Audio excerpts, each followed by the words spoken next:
دوستو میرا نام رفیع احمد ہے اور آپ دیکھ رہے ہیں میرا نیوز چینل درس میڈیا۔ جیسا کہ آپ کو پتا ہے کہ 22 مارچ کی رات کو ماسکو کے قریب ایک کانسرٹ ہال میں زبردست آتنکی حملہ ہوا، جس میں قریب 133 لوگوں کی جان گئی اور 140 لوگ گھائل ہوئے ہیں۔ اس حملے کی ذمہ داری آئسس نے لی ہے۔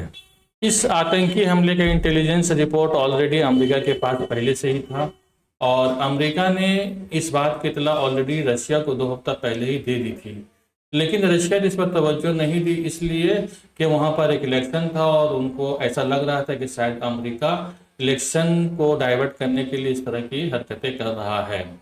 پوتین کا ماننا ہے کہ اس حملے کے پیچھے آئسس کا ہاتھ نہیں ہے، بلکہ یوکرین یا کسی ویسٹرن کنٹری کا ہو سکتا ہے۔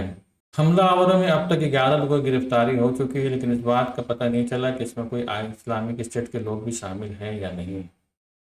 الجزیرہ نیوز ایجنسی کے مطابق کل خان یونس پر اسرائیلی جنگی طیاروں نے زبردست بمباری کیا اور ناصر میڈیکل کمپلیکس کے نزدیک گولہ باری زبردست کی گئی، جس کے نتیجے میں 14 فلسطینیوں کی موتیں ہوئی ہیں۔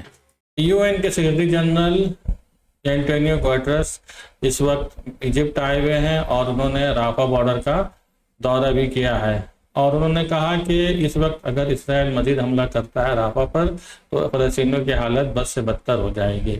ابھی فوری طور پر انہیں فوڈ اور ضروری ادویات پہنچانے کی ضرورت ہے، لیکن بات یہ ہے کہ ان کی سنتا کون ہے؟ اسرائیل روکے ہوئے ہے رافا بارڈر پہ اور یہ لوگ صرف بات ہی کرتے ہیں۔ دیکھیے آگے کیا ہوتا ہے۔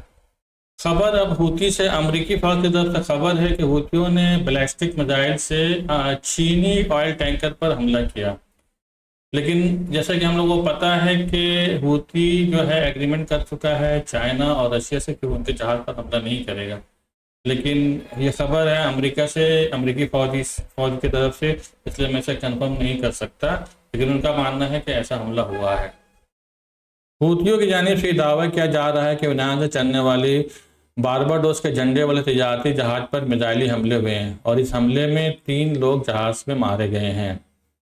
ہوتیوں نے بدھ کے روز اس حملے کی ذمہ داری بھی قبول کی اور اس نے بتایا کہ جہاز جو لائبیریا کی ملکیت تھی اور اس میں بارباڈوس کے جھنڈے لگے ہوئے تھے، اور یہ یمن کے بندرگاہ عدن کے ساحل سے تقریباً 50 نوٹیکل مائل دور تھی۔ اس میں آگ لگ گئی اور آگ لگنے کی وجہ میزائل سے اٹیک ہے۔ ہوتی کی فوج کے ترجمان بریگیڈیئر جنرل یحییٰ ساری نے پہلے سے ریکارڈ شدہ پیغام میں اس حملے کی ذمہ داری قبول کی اور کہا کہ جہاز میں آگ لگنے کی وجہ میزائل اٹیک ہے جو ہوتی نے ہی کیا ہے۔ انہوں نے مزید یہ بھی کہا کہ باغیوں کے حملے تبھی رکیں گے جب غزہ میں فلسطینی عوام سے محاصرہ ختم ہو جائے گا۔ میزائل لگنے کے بعد حملے نے جہاز کو چھوڑ دیا اور لائف بوٹ کو تعینات کر دیا۔ US and press news agency کے مطابق ایک امریکی جہاز اور ایک ہندوستانی جہاز اس وقت وہاں پر موجود تھے۔ ان لوگوں نے مدد دینے کی بھی کوشش کی اور یہ بات اب تک پتہ نہیں چلا ہے کہ جہاز پر کتنے لوگ سوار تھے۔ جیسا کہ آپ کو پتا ہے کہ اسرائیل 800 ایکڑ سے زیادہ زمین ویسٹ بینک میں قبضہ کرنے جا رہی ہے، جو کہ جارڈن بارڈر سے لگا ہوا ہے۔ ان کا ارادہ جارڈن سے بھی کچھ زمین کو قبضہ کرنے کا ہے، جس سے یہ بڑھ کر کے 1000 سے زائد ہو جائے گا۔ ان کا ارادہ ہے کہ اس علاقے میں اسرائیلی سیٹلرز کو بسائیں گے اور فلسطینیوں کو وہاں سے نکال باہر کریں گے۔ جرمن سے خبر ہے کہ جرمن فارن آفس نے اپنے رد عمل کا اظہار کیا ہے اور کہا کہ یہ بہت ہی غلط قبضہ ہے اسرائیل کی جانب سے، اور پچھلے 30 سالوں میں اتنا بڑا قبضہ ناجائز طریقے سے اسرائیل نے نہیں کیا ہے۔ خبر اب امریکہ سے۔ امریکہ کے نائب صدر کملا ہیرس کا کہنا ہے کہ واشنگٹن نے بالکل واضح کر دیا ہے کہ جنوبی غزہ میں رفح پر فوجی آپریشن ایک بہت بڑی غلطی ہوگی۔ اچھا، یہ بات واضح کر دینے سے کیا ہو جائے گا؟ وہ تو وہ غلطی کرے گا ہی اور لوگ مارے جائیں گے ہی۔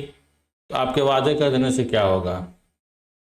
جب لوگ مارے جائیں گے تو آپ کہیں گے کہ یہ تو بہت بڑی غلطی ہو گئی ہے، اور ہمارے جو مسلم کنٹری ہیں، سعودی عربیہ، UAE اور بحرین وغیرہ، وہ زبردست مذمت کریں گے، ایسی مذمت کریں گے کہ اسرائیل کی حالت خراب ہو جائے گی۔ بہرحال اس کے علاوہ کملا ہیرس نے کہا کہ انہوں نے نقشے کا مطالعہ بھی کیا ہے اور ان کو یہ پتہ ہے کہ پہلے لوگوں کو نارتھ غزہ سے ساؤتھ غزہ کی طرف جانے کے لیے کہا گیا، اور اب جو ہے ان پر کارروائی کی جا رہی ہے، تو یہ بالکل ٹھیک نہیں، کیونکہ ان کے پاس بھاگنے کا کوئی جگہ بھی نہیں ہے۔ تو میڈم بھاگنے کا جگہ آپ نکلوا دیجئے، ٹھیک ہے، اور پھر یہ علاقہ جو ہے پوری طریقے سے چلا جائے گا اسرائیل کے پاس۔ تو یہ تھا کملا ہیرس کا رد عمل۔ دوستو آج کے خبر میں بس اتنا ہی۔ اگر آپ کو یہ خبر اچھا لگا ہے تو آپ اسے شیئر کریں، لائک کریں اور سبسکرائب کریں۔ اور اگر آپ کو کوئی سجھاؤ یا کوئی آئیڈیا دینا چاہتے ہو تو کمنٹ باکس میں ضرور لکھ کر بتائیں۔ تو پھر ملیں گے نیکسٹ بلیٹن میں، تب تک کے لیے شکریہ، جے ہند۔